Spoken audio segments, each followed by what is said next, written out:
Premier Produções Visuais. Aqui seu evento tem mais produção.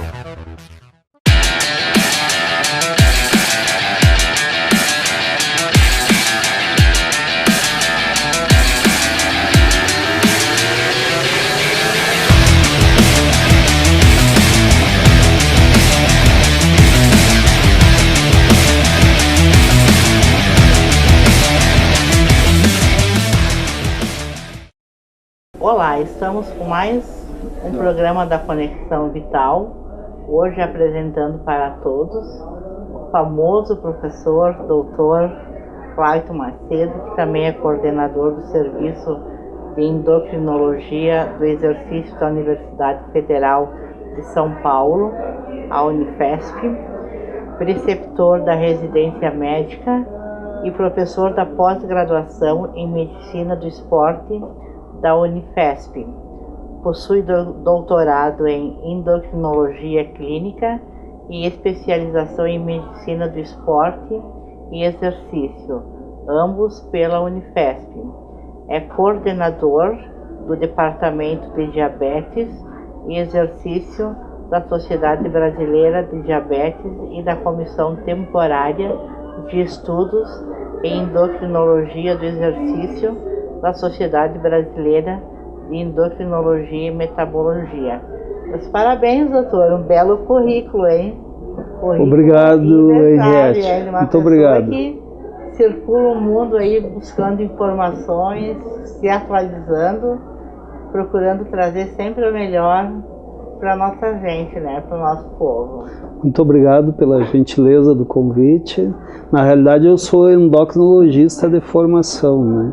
E acabei me envolvendo com a área de esporte e nós criamos uma verdadeira área de atuação, uma linha de pesquisa que é na endocrinologia do exercício, onde nós abordamos pacientes endocrinológicos para avaliação e prescrição da atividade física, né, utilizando o exercício como uma forma de prevenir e de tratar uma série de doenças, e também nós atendemos atletas que possuem doenças endócrinas, então a gente acaba dando um atendimento especial para esses atletas. São atletas que têm problema de peso, ou tem diabetes, ou tem doença tiroidiana, ou tem alguma alteração de crescimento da parte óssea.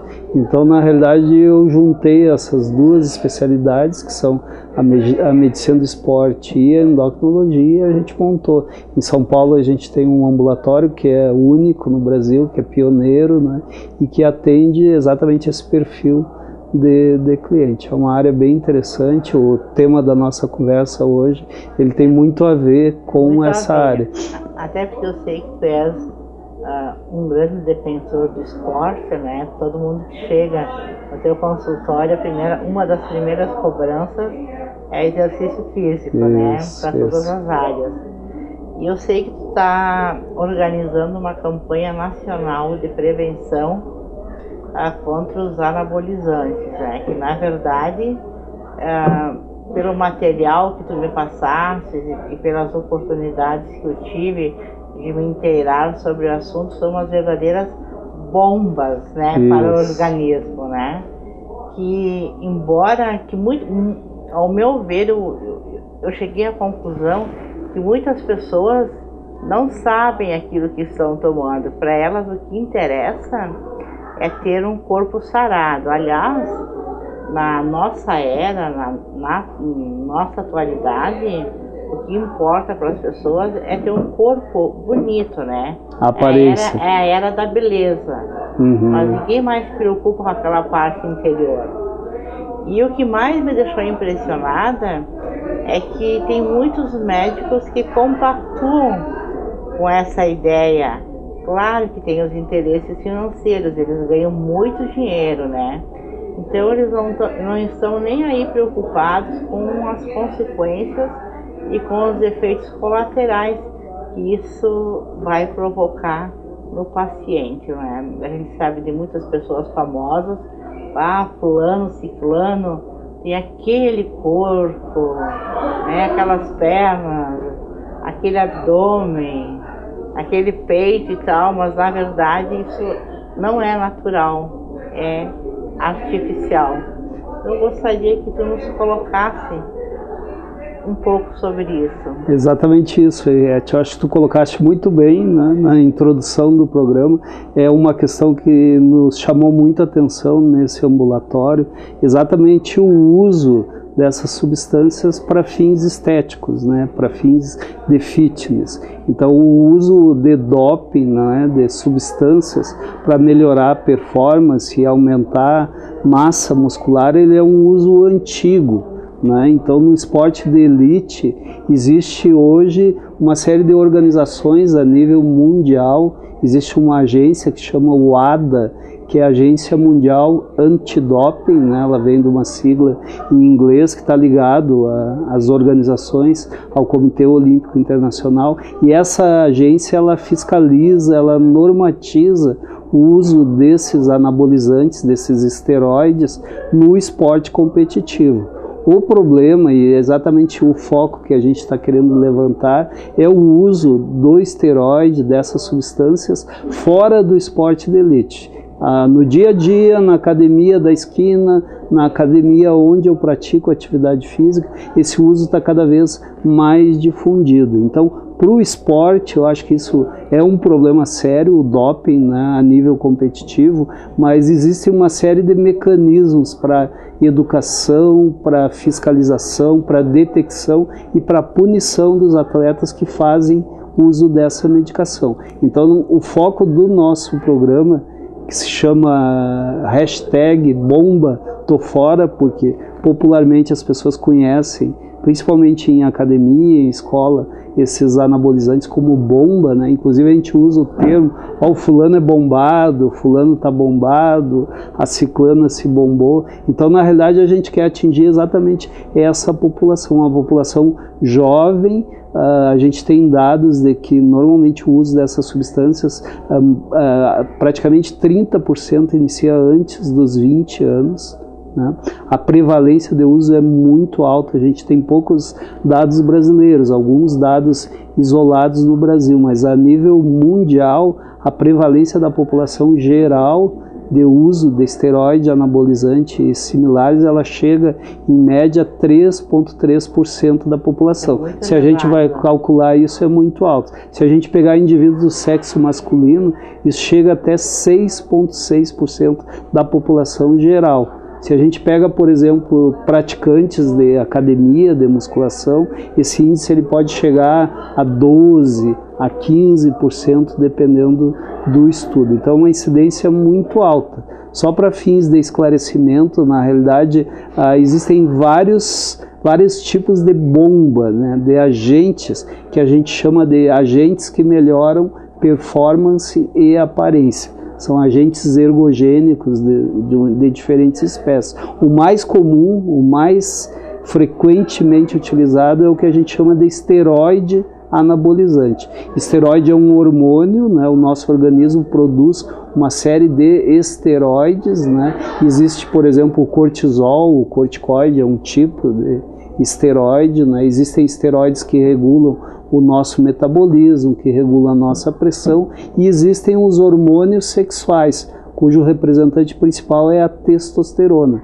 Então, a testosterona é um tipo de esteroide. A partir da testosterona, o que se fez? Se começou a desenvolver derivados sintéticos da testosterona que tinham um efeito anabolizante. Anabolizante quer dizer de estímulo de síntese proteica. Então são hormônios que aumentam a síntese proteica. Basicamente aumentam massa muscular. Como a testosterona é um hormônio masculino, acaba dando características sexuais masculinas quando se usa. Se cresce barba, se cai cabelo, aumenta a acne e assim por diante. Então esses derivados sintéticos, as indústrias, os fabricantes, fizeram alterações na estrutura molecular de forma que o medicamento, o produto, a droga, na realidade é uma droga, né, ela tenha mais efeito anabolizante, mais efeito de desenvolvimento de massa muscular e menos efeito androgênico das características sexuais masculinas. Então se produz sinteticamente uma série desses medicamentos. Boa parte deles é utilizado para nível veterinário. E a partir da facilidade de obtenção do produto dispensado em veterinário, o pessoal acaba usando a medicação, o esteroide, de uso veterinário. Depois a gente pode comentar uma série de implicações em relação a isso. Eu fiquei pode comentar. pasma quando eu li que usam, né, o produto veterinário para isso. Isso. Além do esteroide, então, só numa introdução, o esteroide é o principal. Mas fora o esteroide anabolizante, existe, por exemplo, o hormônio do crescimento, o GH, né, que felizmente ele é menos usado porque ele é extremamente caro. Pelo menos o GH original, de boa qualidade, né, ele é usado basicamente para crianças que têm deficiência do hormônio do crescimento, mas como ele também é um bom anabolizante, ele aumenta a síntese proteica, desenvolve massa muscular, e ele tem um efeito de queima de gordura, o pessoal acabou utilizando também com esse objetivo de dopagem, né, ou em fitness para fins estéticos. Então os dois principais anabolizantes são os esteroides anabolizantes e o GH. Né? Só para aproveitar o gancho em relação a essa obtenção por via veterinária, né, onde infelizmente a fiscalização não é tão rigorosa, depois a gente pode conversar um pouco sobre legislação. A dose que vem para um cavalo, por exemplo, ela é uma dose bem maior que a humana. Sim. E normalmente são medicações injetáveis. Então um grande problema do uso de origem veterinária desses produtos é que infelizmente os indivíduos acabam compartilhando as ampolas dessas medicações. Muitos deles compartilham seringa, alguns deles compartilham até a agulha, e muitas vezes isso faz com que doenças que são transmitidas pelo sangue, elas sejam de maior prevalência nessa população de usuários. Então, por exemplo, hepatite C, hepatite B, até a AIDS, o vírus do HIV também. Existe uma série de trabalhos mostrando uma incidência bem aumentada, independente de grupo de risco, de opção sexual. O simples fato do indivíduo compartilhar a seringa com potencial contaminado aumenta a incidência dessas doenças. Eu estava lendo um trabalho bem interessante que entrevistou indivíduos que foram contaminados, e eles diziam que na realidade eles nunca, por desinformação, eles nunca pensaram nessa possibilidade porque eles compartilhavam as agulhas com amigos que eram preocupados com saúde, que eram preocupados com desenvolvimento de massa muscular, e que eles não pensariam na possibilidade daquela atitude estar transmitindo doença. Então hoje é um momento de risco para a doença transmitida por sangue o fato do indivíduo utilizar anabolizante. Né? E procede a informação, doutor, que são usados anabolizantes em muitos pacientes com câncer e AIDS para aumentar a massa muscular e eles aparentarem uma aparência melhor? Na realidade, por que existem esses remédios no mercado? A indicação básica desses medicamentos é para o indivíduo que tem deficiência do hormônio. Então, eu sou endocrinologista, eu prescrevo esse medicamento em doses civilizadas, em doses farmacológicas, para repor, por exemplo, um homem que teve um câncer de testículo e que perdeu os testículos com uma cirurgia, ou um indivíduo que fez uma cirurgia da glândula da hipófise, que estimula a produção do testículo. Então eu consigo repor ou indivíduos que têm doenças genéticas que causam deficiências desses hormônios, eu consigo repor o hormônio, mas são doses farmacológicas com uma medicina baseada em evidência. Eu tenho critérios objetivos de diagnóstico e de escolha de dose. O problema é que esses indivíduos, eles almejam uma hipertrofia tão além do que geneticamente eles são predispostos em termos musculares, que eles acabam usando doses 100 até 10 vezes, até 100 vezes maior do que o usual. Sem limite, isso. Um resultado imediato. E eles fazem muitas vezes associação de mais de um esteroide ou combinação dos esteroides com outros medicamentos. Eles fazem esquemas cíclicos, esquemas em pirâmide, por exemplo, que eles vão usando doses menores e vão aumentando progressivamente. Eles já têm um domínio que é leigo, mas que tem algum embasamento clínico, que é de associar medicações que bloqueiam os efeitos colaterais. Então, por exemplo, se o hormônio retém líquido, eles tomam diurético junto. Se o hormônio provoca o que a gente chama de ginecomastia, faz crescer a mama, isso eles sabem bem, eles usam já um medicamento que bloqueia o crescimento da mama. O esteroide ele faz atrofia do testículo e diminuição da produção interna dos hormônios sexuais. Então eles já usam junto um medicamento, por exemplo, a gonadotropina coriônica, o HCG, ou o clomifeno, que é um estimulante da produção interna de hormônio. Eles usam junto para exatamente tentar bloquear o efeito colateral que o remédio está usando. Como esse conhecimento ele é baseado na internet, essas dicas, existem uma série de sites com milhares de usuários que seguem essas orientações. Então isso não tem nada científico, não tem nada seguro, não tem nada baseado em evidência nessa forma de administrar. Parte-se do pressuposto que a indicação já não é ética, ela já não é uma indicação de bula, porque a indicação de bula é para quem tem deficiência.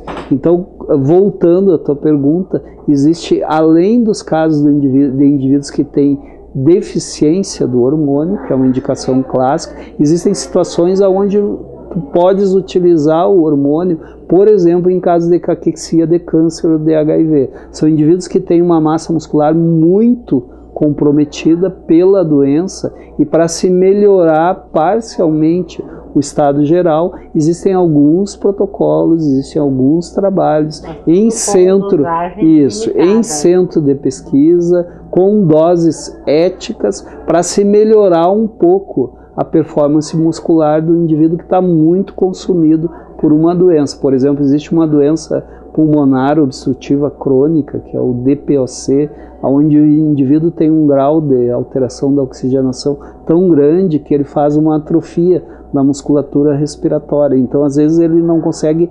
respirar por falta de musculatura acessória da respiração. Então, existem trabalhos onde um pouquinho de anabolizante, de esteroide, melhora a função respiratória.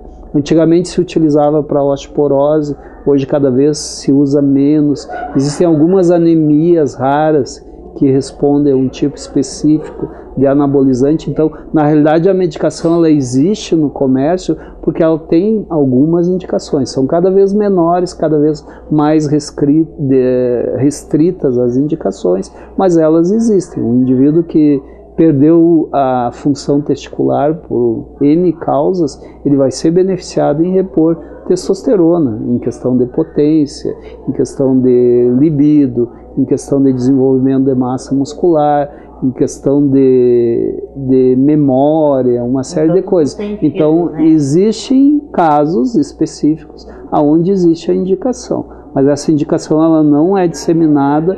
O indivíduo que não tem deficiência, ele não deve usar, e principalmente o nosso jovem ali com 16, 17 anos que está querendo, por imposição da mídia, atingir aquele corpo sarado, com percentual de gordura baixo e com uma massa muscular hipertrofiada, com a barriga de tanquinho. Esse indivíduo, por desconhecimento, ele acaba usando, por influência às vezes até do educador físico, pela má prática, infelizmente, de alguns colegas médicos, né, que não têm formação em nenhuma das especialidades envolvidas e que acabam prescrevendo exatamente porque isso virou um mercado, virou um comércio. As consultas desses médicos elas são extremamente caras, porque eu acho que no preço da consulta já está embutido o risco, né, da complicação, né? Então passa de R$1.000. Isso. E algo bem interessante que eu gostaria muito que as pessoas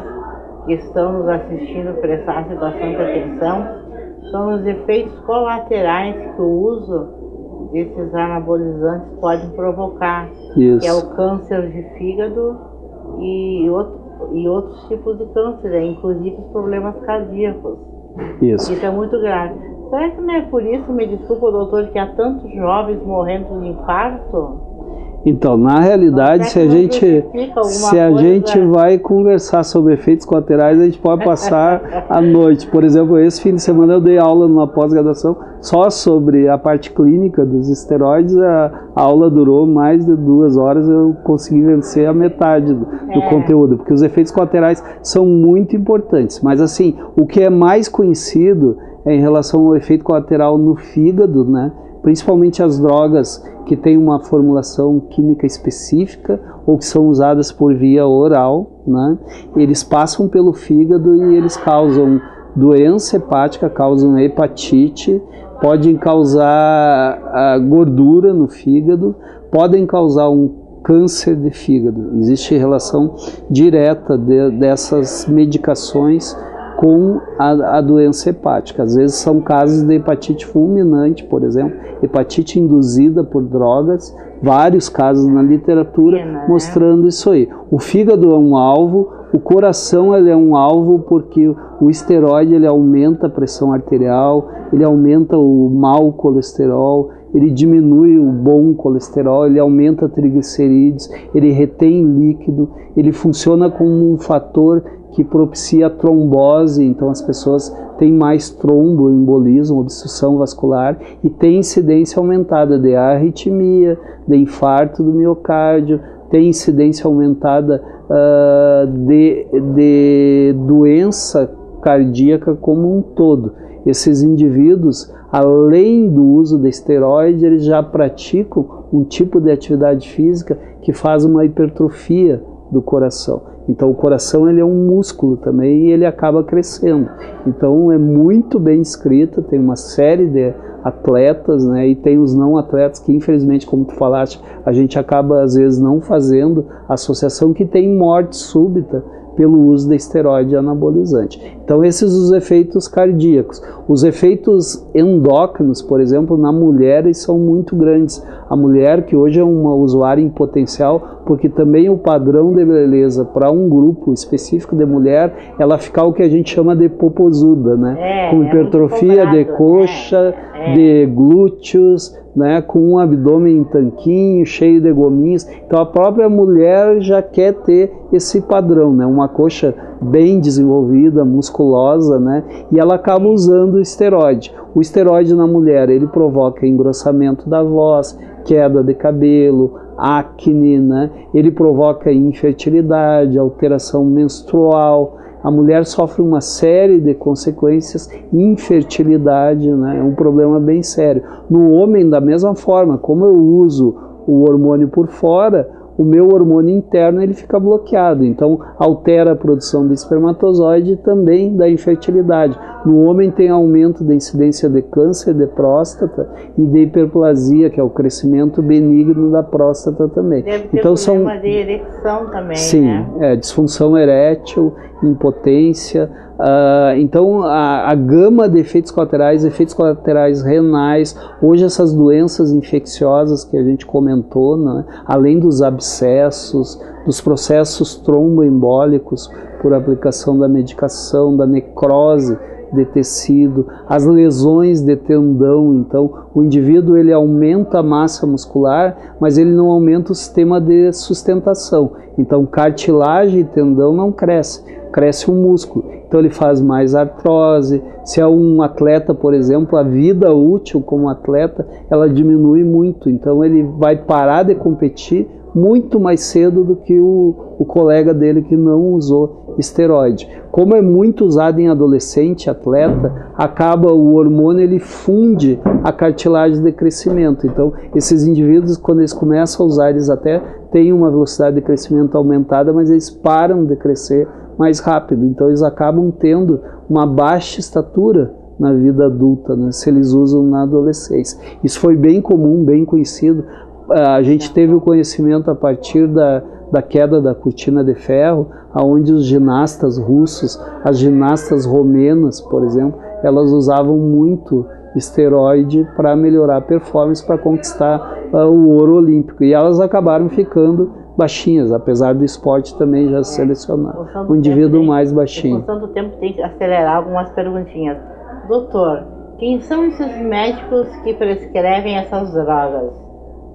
É uma pergunta delicada, né? Infelizmente... Não precisa citar nome, mas pelo menos a área, são nutrólogos. Então, na realidade, a medicina, ela tem especialidades reconhecidas pelo Conselho e existe um registro que chama RQE, que é um registro de especialidade. A gente conhece os prescritores, eu já tive o cuidado de procurar o RQE, qual o tipo de especialidade. Na realidade, eles não têm nenhuma, são médicos que acabaram não fazendo nenhuma especialização, ou no máximo uma pós-graduação de fim de semana que é paga e que não tem o valor de um mestrado, de um doutorado ou de uma residência médica que exige anos de estudos. Então esses médicos, por uma questão de mercado, eles acabam trabalhando com isso. Eles criaram especialidades que na realidade não existem como reconhecidas. Por exemplo, nutroendocrinologia, não existe isso. O cara ou é endocrinologista ou ele é nutrólogo. Tanto o endocrinologista como o nutrólogo, ele precisa de uma formação acadêmica para ter o título, né? Então, na realidade, esses médicos, eles não são de especialidade nenhuma, porque os especialistas, na realidade, não tomam esse tipo de conduta, né? E o Conselho Federal de Medicina aprova essa conduta? Fiscaliza? Existe uma fiscalização? Na realidade, o que acontece é que tu precisa ter uma denúncia. Quando tem uma denúncia, o indivíduo, o médico vai ser investigado e ele é sujeito às sanções que os conselhos preconizam, desde sanção disciplinar por escrito, pública, suspensão até cassação do número do registro de especialista. Mas na realidade o que isso é muito difícil. É difícil. Normalmente eles começam pela advertência, isso. E depois vão protelando, enquanto isso várias pessoas, como é o nosso Brasil, né, a nossa realidade, as pessoas vão morrendo e não vai acontecendo nada para quem comete crimes. Infelizmente, né? Carece de denúncia. Mas, por exemplo, aqui na nossa cidade a gente tem vários prescritores, né? O mercado ele existe, as pessoas querem, assim como tem pessoas que usam droga, que compram o traficante lá na esquina, tem pessoas que vão atrás dessa medicação porque é importante para elas. Né? Para os jovens que estão nos assistindo, que é uma coisa bastante interessante, adolescentes, todo esse material, essa propaganda que é feita na internet, que é vendida na internet, eles dizem, não, isso aí é fiel, é verdadeiro e tal, quer dizer que é tudo uma farsa. Na realidade, a venda de esteroide pela internet ela é proibida. Hoje a legislação ela é bem rígida. A medicação ela precisa ser prescrita em receita dupla carbonada. É uma medicação que eu preciso declarar o código de doença. Existe uma licença especial ética para eu colocar o CID, a doença. Eu tenho que colocar meu CPF, eu preciso colocar o endereço do cliente, do paciente, do meu próprio punho. Existe uma fiscalização muito grande. O que acontece é que a origem desses esteroides ela é clandestina. O programa Fantástico, vocês podem procurar na internet, ele fez um programa até por uma sugestão de um colega endocrinologista de Santa Maria, e ele mostrou como é a origem dessas drogas. Essas drogas elas vêm da China, da Índia, elas vêm pelo Paraguai sem fiscalização nenhuma. Muitas vezes o próprio educador físico ou farmácias não sérias de manipulação acabam comercializando. Existe falsificação de receita, existe falsificação de carimbo. Na realidade é um mercado negro como qualquer outro. Como existe de cocaína, como existe de outras drogas. O mercado está aí, as pessoas... Existem laboratórios clandestinos, vale a pena, eu aconselho que se veja essa reportagem do Fantástico, que mostrou com clareza isso. Uma perguntinha, e como está se portando, na tua opinião, a atuação da Polícia Federal nesse sentido? Então, na realidade... Todos os casos que eu conheço, eles partiram a partir de denúncia, né? Eu sei de algumas investigações que existem, né? Mas a efetividade disso Eu desconheço. A gente vai trabalhar, a gente vai trabalhar a nível nacional nesse projeto. Nós vamos promover um fórum de discussão envolvendo justiça, envolvendo saúde, envolvendo educação, porque a ideia, pelo que eu li de programas, começar pelas escolas isso, também. pelo que eu li de programas premiados, inclusive da área no exterior, eles partiram principalmente do público onde existe o maior risco de usar a medicação, que são exatamente os estudantes de ensino médio. Então a gente vai trabalhar com a parte educativa nesse grupo. Com certeza existe legislação para isso, o problema é que precisa ter a denúncia, e a denúncia, então, ela carece em termos de números. Fazer um apelo aqui a todas as pessoas que estão nos assistindo, principalmente os pais, que denunciem, procurem a polícia, os médicos competentes, assim como o Dr. Clayton, denunciem esses fatos para que essa situação possa ser feita justiça, né? E que se evite mais mortes. Doutor, eu te desejo assim boa sorte nessa campanha. Pode Obrigado. contar conosco. Eu tenho certeza que todas as escolas vão aderir, né? Porque realmente o povo está muito descrente, está muito desinformado e realmente a beleza, a era do modismo, da magia, da beleza subiu a cabeça, infelizmente. Mas mesmo assim eu te desejo boa sorte, tenho certeza que tu, com a tua grande capacidade, vais obter êxito. Ok, muito obrigado. Obrigado pelo prestígio. Obrigado. Este foi mais um programa do Conexão Vital. Agradeço a audiência de todos e aguardo vocês para um próximo programa.